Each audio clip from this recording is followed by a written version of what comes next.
Communications and Information Technology of the Kingdom of Saudi Arabia. Your Excellency, thank you so much. Good to see you.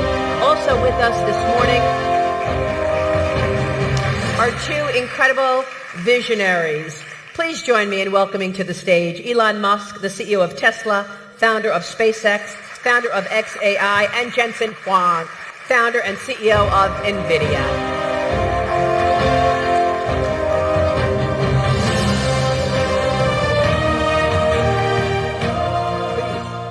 Please have a seat. Now I'm sure we can do a bigger round of applause for one of the greatest two leaders of our history. Let's go ahead.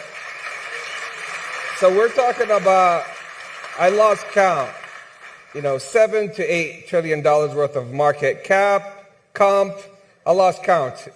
But right now, we're here to celebrate a historic moment. A moment that yesterday during the dinner, and thank you for joining us under the patronage of the Honorable President and His Royal Highness the Crown Prince Musaidi, where we had the pleasure to hear it firsthand. This is the greatest alliance between the Kingdom of Saudi Arabia and the United States, where we have joined hands and you have helped us build our energy-based economy, fueling and energizing the industrial age, and now fast forward, going to the intelligence age, where we can fuel AI, factories, robotics, AVs, and all of the rest. Speaking of that, let's start with you, Elon, if you don't mind, Jensen. Feel free to chime in.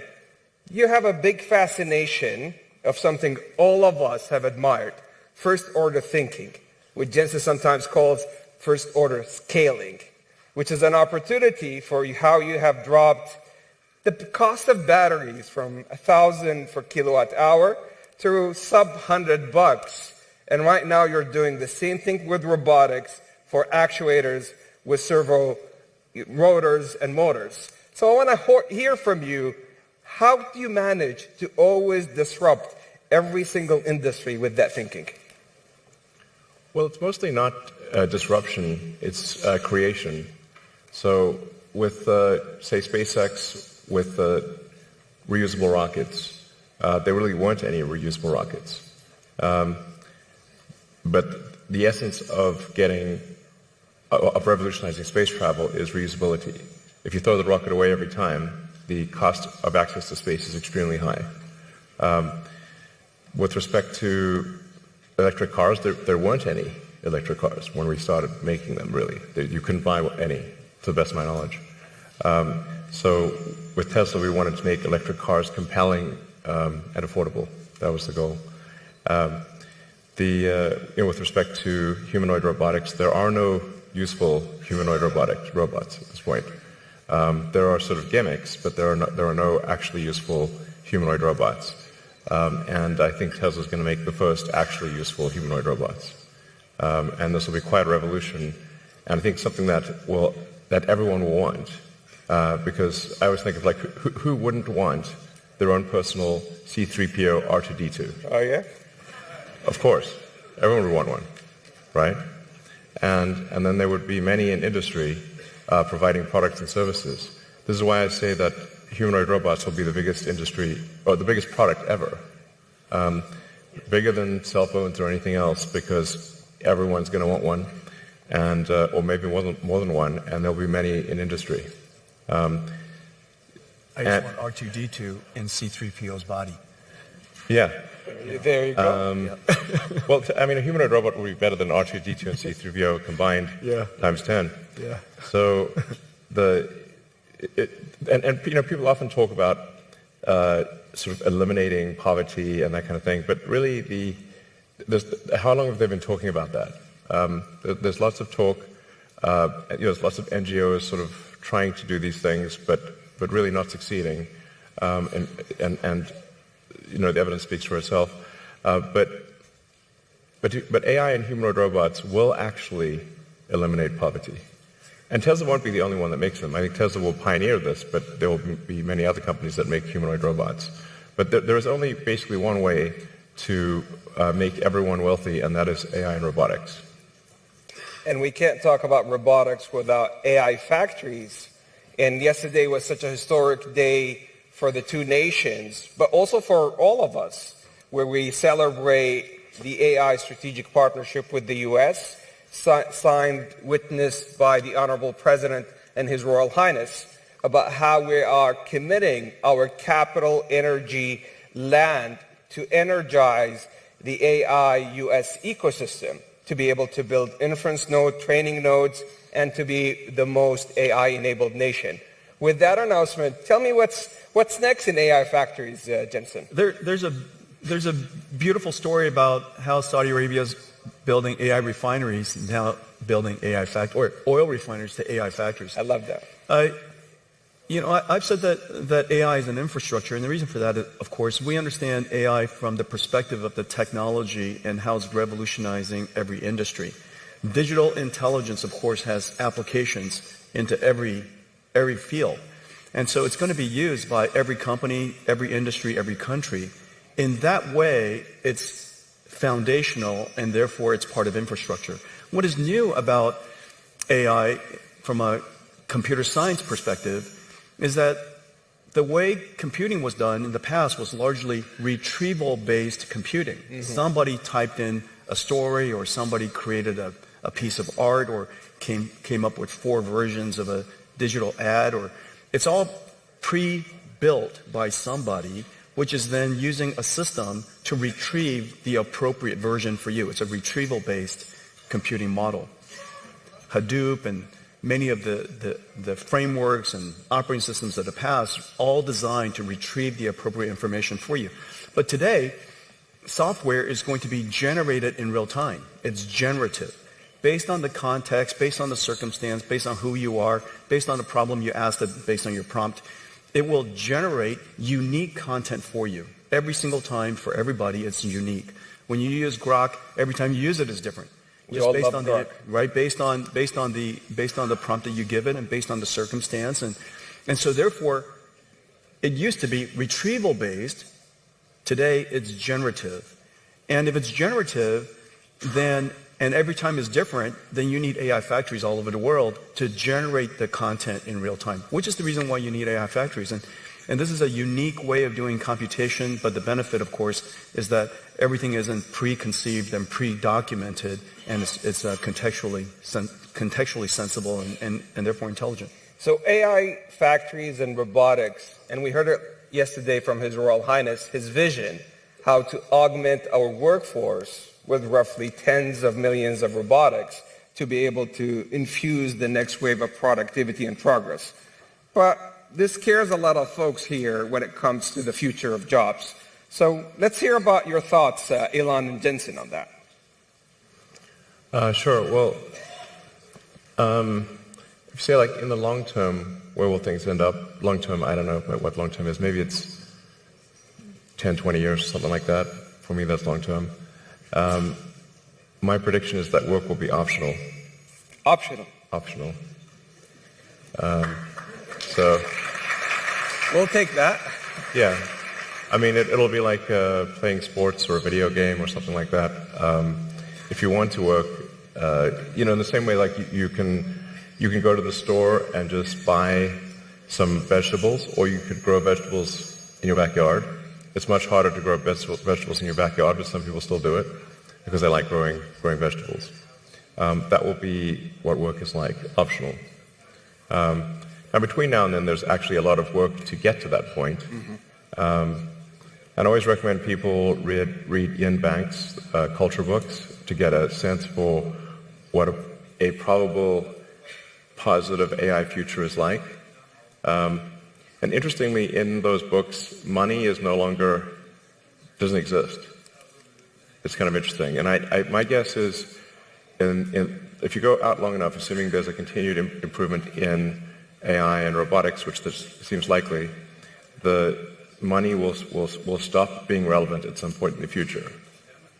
Now, there will still be constraints on power, like electricity and mass. The fundamental physics elements will still be constraints. But I think at some point, currency becomes irrelevant. Jensen, any thoughts? By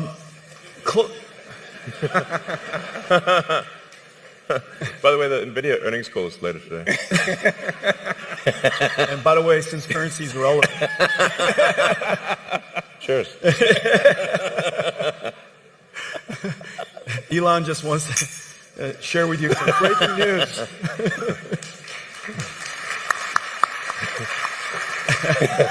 The two of us would like to share some breaking news. Let's see. I would say there's different horizons you could look at. Everybody's jobs will be different. I think that's for sure.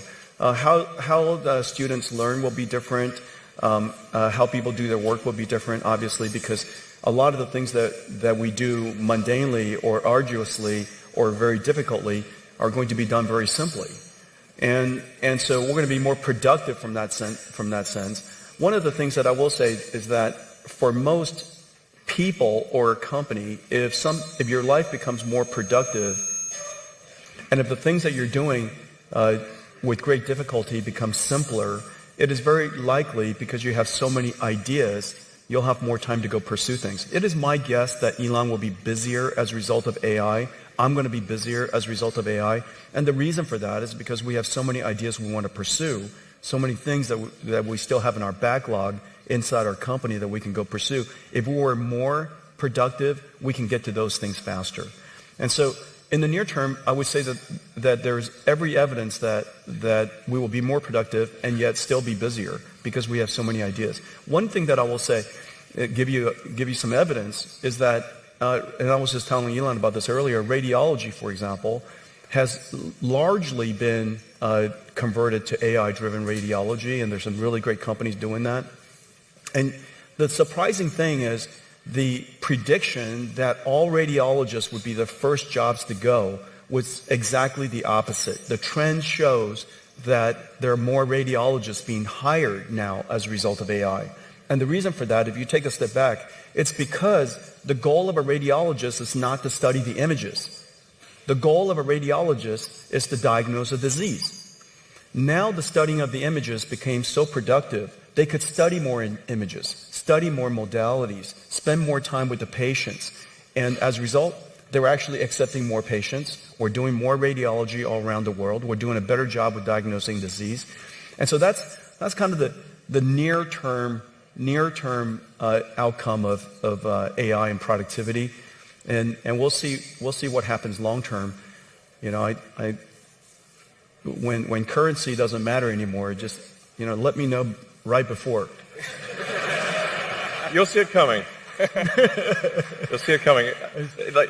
We text often, so just yeah, we do. Yeah, just text it out. Well, let me know. I kind of agree with both of you, because if you look at every technological trend, every general purpose technology has been net new positive for the globe, for humanity, and so forth. And let me share with you two case studies. And Your Excellency, I think it's precisely the reason for that is because all the great ideas from innovators like Elon, that you have so many good ideas that and AI, Jensen as well. Yeah, well, Indeed. Thank you.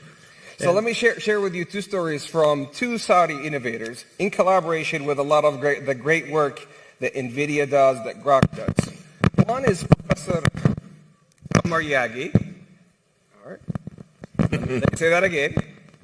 One is Professor Omar Yagi, who is... I might need to move the mic. All right. Cool. Okay, come on, we'll share this one. All right. So now, Get closer. let's try this one more time. So one of them is Professor Omar Yagi, who's the first American Saudi to win a Nobel Prize in creating new chemistry. And the way he has done that, he has leveraged your AI accelerators and models like Grok to be able to create new chemistry when it comes to metal organic frameworks. Those are metal ions that are positively charged with organic linkers to be able to effectively create a sponge with 0.33 nanometers pores to capture water from air and also to capture carbon dioxide. The second story has also to do with AI accelerated by NVIDIA and with models like Grok, which is nanopalm, which is effectively creating a nanorobot 500 nanometers by 1,000 nanometers to be able to do gene editing, leveraging the CRISPR technology to take out sickle cell disease. Now, in both these instances, they originated 20 years ago in research, but AI was able to really accelerate the outcomes and the outputs such that we can move into new value pools. So I think with every technological trend, humanity is going to always manage to shift to new value pools when it comes to workforce and productivity. But we have some great announcements to talk about here today. Let's begin with you, Elon, the things that we're doing with XAI. Yeah, we're excited to announce that we're doing a 500 megawatt. 500 megawatt. 500 megawatt, yeah. We're doing 500 megawatts. Sorry, Not there's... quite, Yeah, no, it's 500 gigawatt one, we'll have to wait. That'll be $8 bazillion trillion. Stop that.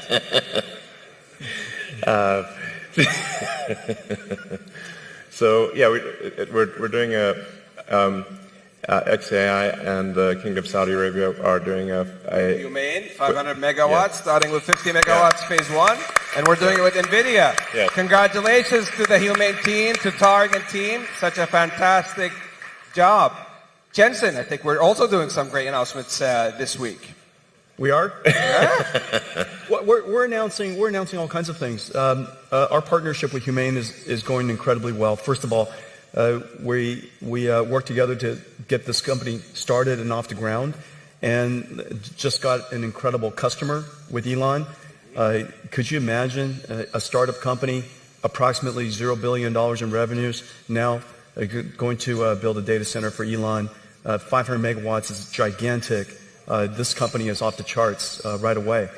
In addition to that, we're working AWS, as you know, is also Congratulations to the Humane team with AWS, starting with 100 megawatts with a gigawatt ambition and counting. So AWS is also coming to Humane. We're working with Humane on Omniverse digital twins. As you know, that AI is not just agentic AI and chatbots, and cognitive AI is incredibly important to the world.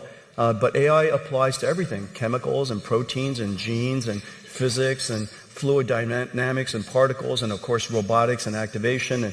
And we created this world called Omniverse, where robots can learn how to be good robots. And it's physically based, it obeys the laws of physics, and so robots can learn in these environments. And we're working with Humane to apply Omniverse to all kinds of digital factories and robotics and warehouses and things like that. And so that's another. We're also working in Saudi Arabia to build supercomputers to simulate quantum computers, and using our computers to be the controller and the error correction. Quantum error correction requires an enormous amount of computation, and so we're doing a lot of great work there too. So a big partnership with Humane. They're off the charts, off the ground and off the charts at the same time. This is how we walk the talk in the Kingdom of Saudi Arabia in partnership with the U.S. Yesterday, the President and His Royal Highness announced the AI strategic framework and partnership. Today, we're going big with Elon and Jensen. So thank you for those opportunities. Now, they told me I have time for two last questions. So last night at the dinner, I got a number of questions because it seems that the schedule leaked. And everybody was giving me hints about the last two questions I'm going to do. So the first one was for you, Elon. And there's a big one for you, Jensen. So prepare for that one. AI in space, is that possible? Yes. If civilization continues, which it probably will, then AI in space is inevitable. I always have to preface that, We shouldn't take civilization for granted. We need to make sure to take care to ensure that civilization has an upward arc. I mean, any student of history knows that civilization does not always have an upward arc, and in fact, civilizations have life cycles. So hopefully we are in a strong upward arc. I think we are for now. but we don't want to take that for granted or be complacent.